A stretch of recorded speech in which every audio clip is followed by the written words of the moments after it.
What is up, guys? It's J-Rob here from Team NrG Golf Clash, coming at you guys again with another tournament guide this week for the Euro Champions Tournament.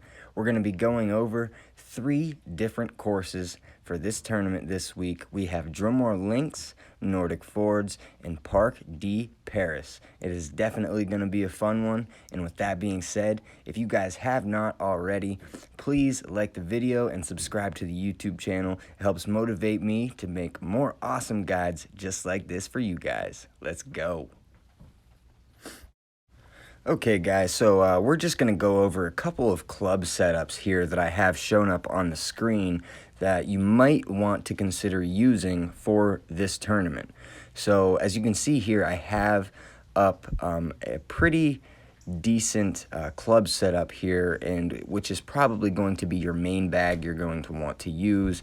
That is with your extra mile, your sniper at whatever level you got. I would recommend at least 6 or above. If you don't have that, I would replace it with your best option, the Goliath, the Thorn, the Firefly, the Nirvana also can be replaced with the Razor, the Malibu, always a good sand wedge for accuracy, and that's pretty much what this club setup is based around here, is the accuracy. And we're actually going to move on to a different setup here for one specific hole individually that I have in mind that we're definitely going to want to potentially use this bag for, and that is the Rock, the Big Dog, the Goliath, the Thorn, the Firefly, the Nirvana, and the Malibu. And, you know, some of these clubs can definitely be changed out to whatever fits your play style, as far as, like, you know, the long iron and everything like that. But the driver and the wood are pretty solid here, because there is one Drumore Links hole that we potentially may have to play the right-hand side, and it would be good to have this bag set up just in case that we might need it here. So now we're going to move on to pretty much a similar bag setup, but one that's going to be, you know, our longest distance setup, as far as the driver, the wood club, and your long iron. This is going to be the setup that we're really going to want to ideally use for par 5s and, you know, those really longer distance holes that we really need to get our second shot 100% to the green to make that eagle. So with that being said, we're pretty much done here talking about clubs, but I do want to go over a few balls here, just for you guys to get an idea of what you might want to use on certain holes and stuff like that. So we'll jump over just really quick and briefly discuss some balls. So here we got some of our main balls up here on the screen. I just want to go over, you know, some power 5 balls here that could be a big advantage on some of the par 5s that we have. If you do not have the power 5 balls, do not sweat it, because they are not an absolute necessity. A power 3 ball, such as a Titan or a Kingmaker, should be absolutely fine for most of the par 5s. I would definitely recommend, you know, as a lower, you know, kind of ball setup, I would go with, you know, a Quasar ball or a Navigator, something with a little bit of side spin, you know, but, you know, some lower power for some of these par 3s. And, you know, it's always good to have, you know, some power 2 balls in there for some of the par 4s, or, you know, whatever mainly that you feel comfortable with. But we'll go over in specifics on each hole as we get into it.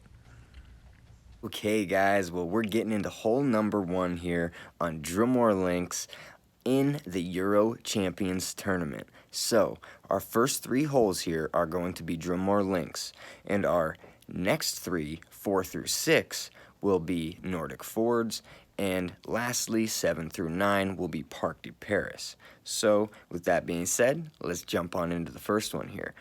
We have Drumore Links hole number 1, par 3. We're going to play this one with a 0% elevation, and this one is a little bit tricky here because there's a very unforgiving fairway right in front of that green. And if you put too much left spin on your ball, it will 100% roll off of the left side of the green and go down into the rough, because the green slopes terribly down to the left. So we're going to want to line up our ball, which, as far as balls here, we're going to want to use a Quasar or, a Katana, a Power 1 or a Power 2 ball, because we're going to be about mid-level in our club, especially if we use the Goliath, something with, a lot farther distance than something as the Saturn. But here we're going to want to use about 1 bar of side spin. That's what I use. I use one bar of side spin, and that's the new bar of side spin, and 2 to 3 bars of backspin here. I want you to place it just inside of that shadow line where that tree line is, just where that little red dot is at the end of that blue arrow, with 2 bars backspin, 1 bar right side spin. Get it lined up right at the pin and make your wind adjustment. And where you should hit should be just spot on to get you headed directly at the hole there. So this is going to be a tough one for some people. You're going to definitely see some people struggling on this one. If you do find yourself having trouble with this one, play it safe, play it with some right spin or something, and just get it to where you know that you're not going to fall off that left side of the fairway, and, just lay it up on the green there so you can chip it and at least get the birdie here. But that's going to be the end of hole number 1, Drew Moore Links. Moving on to hole number 2 here, par 5 on Drew Moore Links. This was the little bit of a tricky par 5 that I was talking about earlier as far as our rock club setup for our driver here.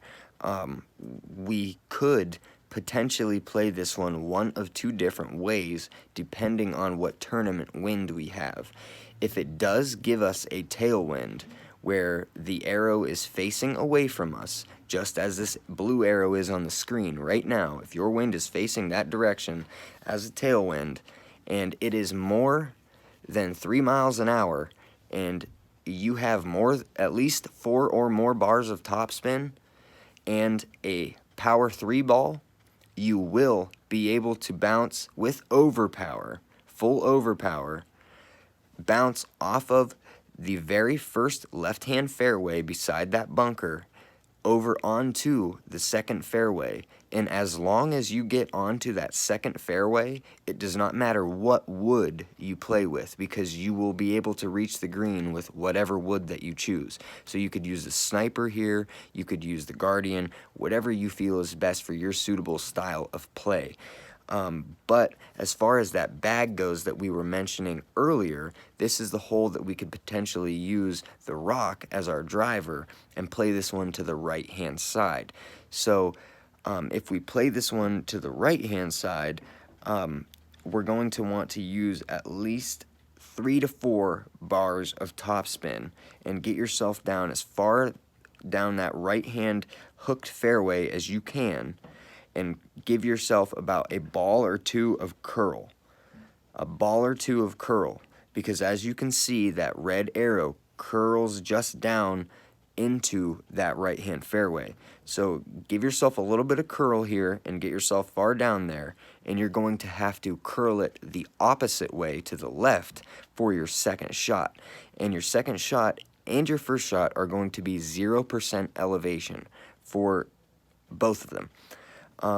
You're going to want to put your second shot to the right of that bunker with no more than 2 to 3 bars of topspin, because you'll actually roll yourself past the green if you get, too much topspin on your club here. And you may have to use slight overpower depending on what wind we have. But just get your ball up there as close to the fringe or the fairway where you can chip it in and make your eagle. If we can play this one to the left-hand side, that is going to be our absolute best chance at an albatross. So if you want that chance, take that left-hand opportunity, and if they give us a tailwind, which I feel like they might tease us and definitely, give us that opportunity because they like to play, they like us to play the most aggressive angle for that hole. So they at least try to give us the opportunity to do that with various winds. So I feel like they're definitely going to give us the chance too. So we do have the opportunity at that albatross, but that's going to be your best bet for this hole. So good luck, guys, and we're going to move on to hole number 3. Alrighty, guys, we have hole number 3 here. This is our first par 4 and our last Drumore Links hole. This one, off of the drive, no matter which way we play it, to the left or to the right, is going to be played with a 10% elevation adjustment off of your drive. So playing this one to the left-hand side is a little bit more tricky, actually, but to the right side, you're flirting with the water there on the left-hand side of that second blue arrow. So, in my opinion, I would play this hole to the right-hand side with 4 to 6 bars of topspin and 1 bar of right side spin to keep yourself away from that water. They could potentially give us a wind adjustment that is from left to right with the arrowhead pointing right that may push us away from the water, but who knows? They could, put it the opposite way and, be pushing us towards the water, and you might have to really take an effect for that. So make sure that you account for that 10% elevation adjustment so that you don't take that 10% and end it up in the water because you just didn't move it far enough.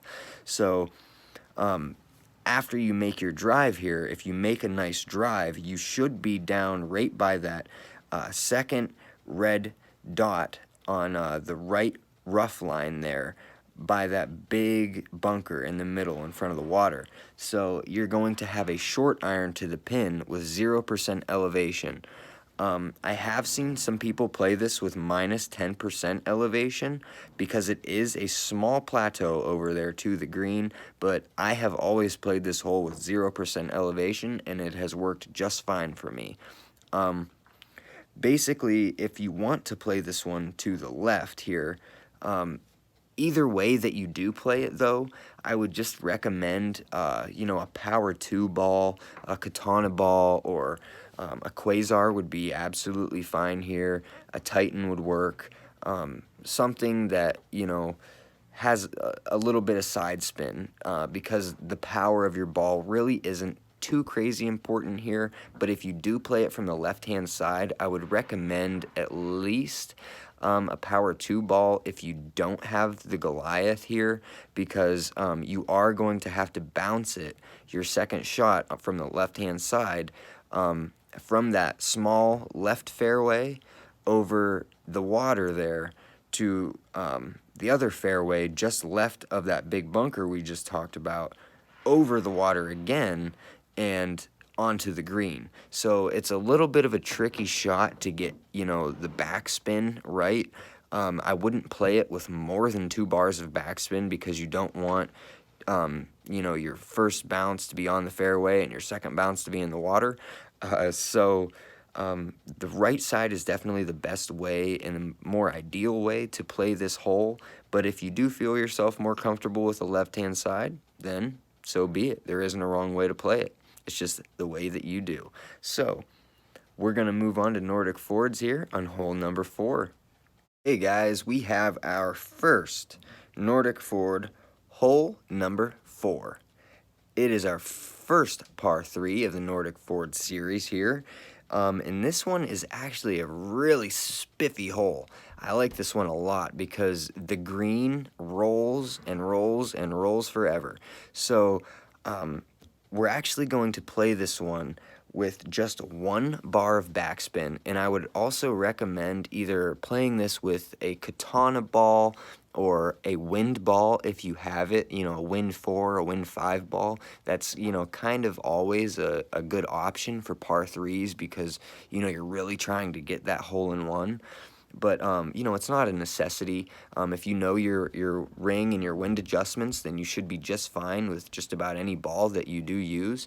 But we're going to play this one here with a 0% elevation adjustment, and we're going to play it with 1 to 2 bars of left side spin and 1 bar of backspin here. I would play this one with the sniper, but get your ball guide just shy, and I mean just shy of the pin, because your ball is going to hit right about where that red dot is there between the 2 green arrows, and it is going to bounce just off that fairway, and your second bounce should be just inside of the green, and it's going to bounce, and it's going to just take off and roll straight towards that pin. And by the time that it gets all the way across that green, the green doesn't look too big on the picture, but it's actually a fairly long green. So the ball will have enough room to really roll and slow down once it gets to that pin, because it slopes down to the pin and kind of funnels. So this is going to be the hole here that you see quite a bit of people getting the hole-in-one on. So if there was any par 3 that I would really try to get that hole-in-one and save maybe your wind balls for this hole, I would definitely recommend that. So, try your best to get the hole-in-one on this one here if you can. Moving on to hole number 5. All right, guys, hole number 5 here of Nordic Fords, par 4. We can play this one of 2 different ways. I would recommend probably your sniper setup here. You can either play this one to the right side and have a long iron to the pin, or you can play this one to the left side and have a wood club to the pin. But either way that you play it, it is going to be played with a 10% elevation adjustment off of your drive. Played to the left-hand side here, we're going to want to bounce right off of that first fairway with 4 to 6 bars of topspin, and I would recommend using either a power 2 or a power 3 ball here, just to make sure that we have enough distance on our second shot to really get up to the green to give us a nice ball guide to the pin. So use your left-hand side here, 4 to 6 bars of topspin, and get it just to the right of that bunker on the second S fairway there in the middle, and get it as far down there on that fairway as you can to set yourself up for the straightest shot towards the pin that you can get. If you play this one to the right-hand side where the purple arrow is, you can actually play it with a little bit of overpower, and I would recommend at least a power 3 ball here, because you're going to want to play this one with full right side spin and full top spin. If you want to, take it down to about 4 to 6 bars of top spin, just so you don't blow yourself over into the rough or that bunker right there, or that little island rough in the middle of the fairway, just to get a little bit more accuracy on where you think your ball might land. You probably could, but just make sure that you get over to that third fairway, because we definitely don't want to end up in the water here. But our second shot here, if we get it nice and right beside that rough patch, in between the rough island patch on the third fairway and the rough line on the right, we should have a nice long iron here to the pin. So it's going to be one of those holes where you see people snagging the eagle, but it's going to be a hole that you see people mess up and, just clip the rough off the drive and end up in the water, or end up in the bunker and, have to take the birdie on, the second fairway there, or the right side fairway. If you at least get yourself over to that third right fairway with a rough iron or a sand wedge, you should be able to get to the green. So the right side is definitely the more ideal way to play this hole, but if you do want to play it safe, you can play it to the left-hand side. Okay, guys, we have hole number 6, par 5 here of Nordic Fords. We also have 2 different ways of playing this hole, but either way that you do play it, we're going to want to play with a 10% elevation adjustment off of our drive. And I'm going to recommend here at least a power 3 ball, because we're really going to want to have that distance on our second shot. I would also recommend playing this one with, the sniper with, a power 3 ball at least, or the Guardian or the Big Dog, as this is one of our good par fives here. But we're really going to have to be spot on with our drive here, and that's really gonna be what sets us up for a real nice second shot.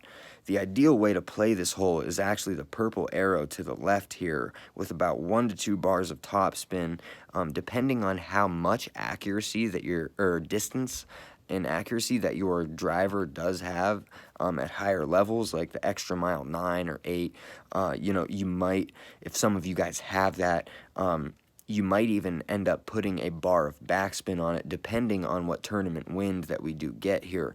So just kind of judge your ball guide, because we definitely don't want to roll too far into the little rough patch there on the end of that left fairway or the bunker, because we will not be able to get all the way to the green, and we'll have to settle to try to make the short iron chip or long iron shot to the pin to get that eagle. So the best way here is to play it to the left and bounce over the middle bunker there and set yourself up for a good second shot here right at the pin. And it is a plateau a little bit up to the green, so I would actually play this one at a minus 10% wind adjustment here, or for elevation in your wind adjustment. So if you do play this one to the right-hand side, it's a little bit more tricky, but it is a little bit of a safer way to play this hole.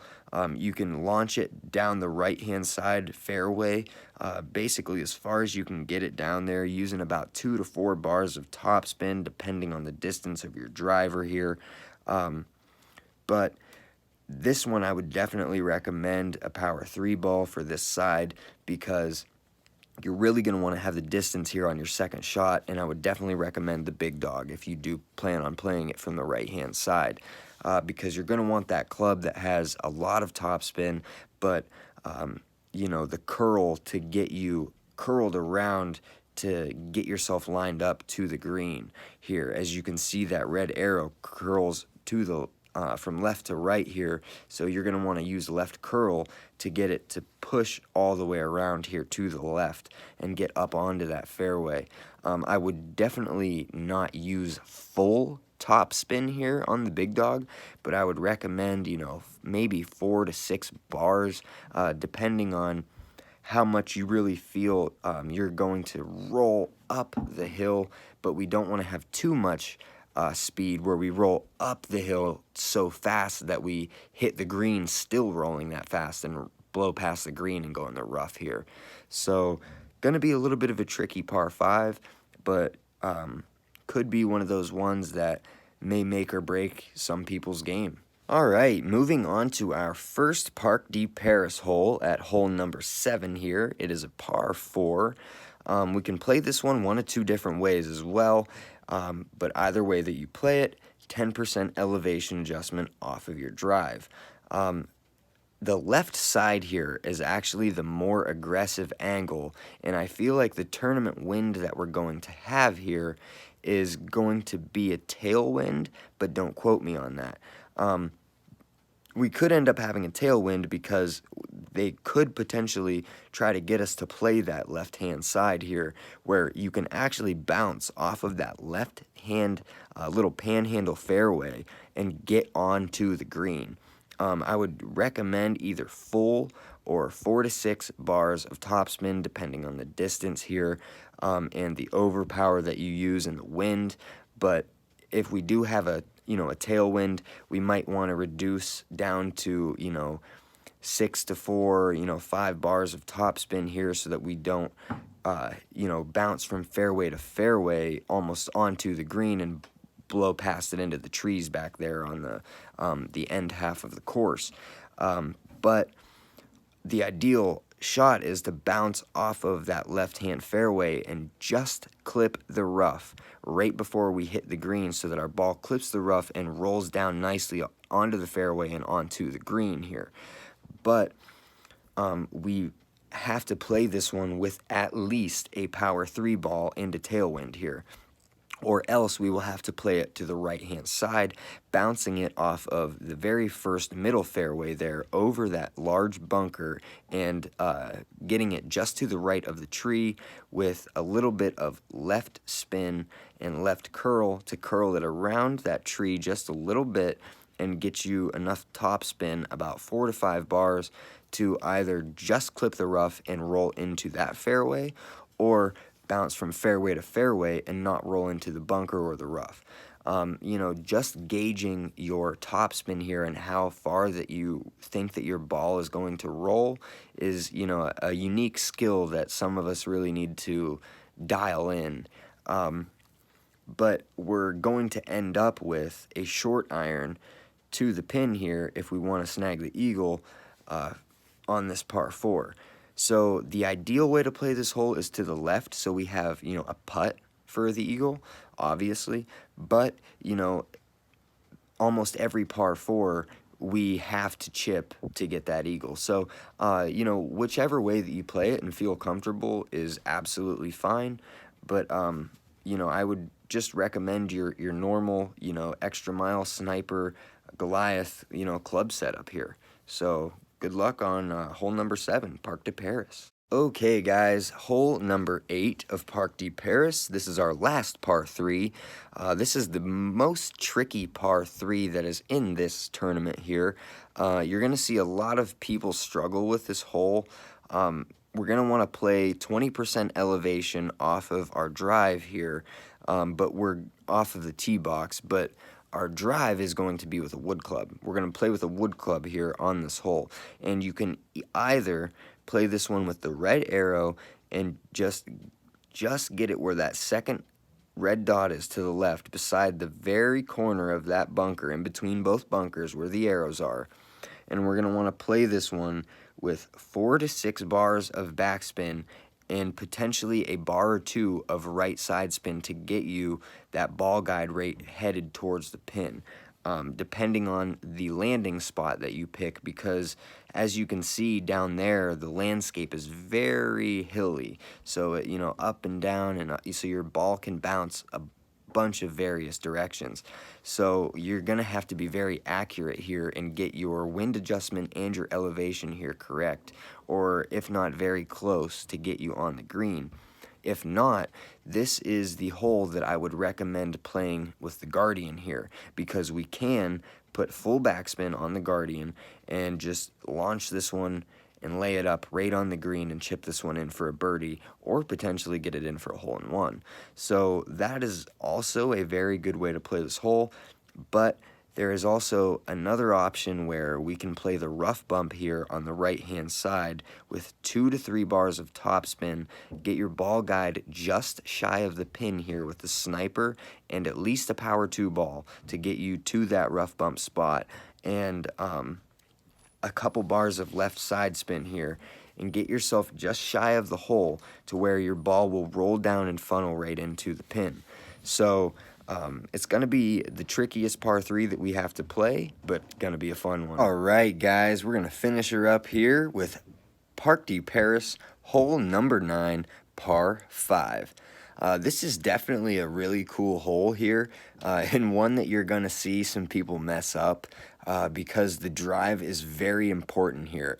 As you can see, I only have one way to play this drive, and off of the tee box here, we're going to play this with a 10% elevation adjustment as well, and we're either going to want 4 to 6 bars of topspin and 1 to 2 bars of left side spin and 1 to 2 balls worth of curl to the left here. So the ideal shot is going to be to bounce off of that first fairway here, where that first red dot is, and get over that second fairway bunker and bounce and roll over down towards where the third red dot is, to set ourselves up for a really nice second shot here. So you're really going to want to pay attention to how much you curl your shot, because as you can see here, it's got that little U in that bunker right at the end of that second blue arrow there, and if you do not hit the right location off of the bounce, your very first bounce off of the first fairway. You could bounce in an awkward position, and with the curl, too much curl, it will land you right in that bunker without enough topspin. So if you have a lower level extra mile, you know, maybe the 7 with only 4 or so bars of topspin, you're really going to want to place your drive very specific here to get yourself the best location in between that little U bunker, to get yourself rolled down that fairway so you don't end up in it. So the second shot here is either going to be played to the left side of the trees with some right curl, or from the right side of the trees with some left curl here. From the right side, we're going to want to curl it to the left with about 4 to 5 bars of backspin and max left side spin, and get it right up to where it's on the green, but you can curl it around those trees. And there is a sloped back to this green that slopes down to the hole, so you can use that to your advantage to use the backspin of the ball to bounce onto the green up on that backspin and roll down towards the pin here. And you can also do this on the left-hand side.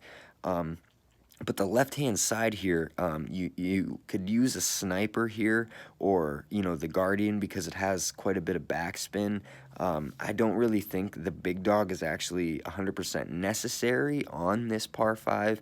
But I would recommend off of the tee box at least playing this one with you know, a power 3 ball, because we're really going to want to have the distance for both of our shots here, no matter what wood club that we do use here. So the left side is probably the better line to the pin to get the albatross here. But as long as you make it on that green and very close, it should be an awesome attempt at an eagle here. You'll either be chipping it in, or, you know, it should be on the green and you should be able to putt it. But a 10% elevation adjustment off of our drive and a 0% elevation adjustment on our second shot here. So with all that being said, guys, good luck here in this Euro Champions tournament, and I hope you guys get the best score possible this week. I really hope this guide helps you, and if you haven't already, please like the video and subscribe to the YouTube channel. I appreciate every single one of you guys. You guys are the freaking best, and thank you so much for watching my guides. J-Rob is Audi 5000. Later, guys.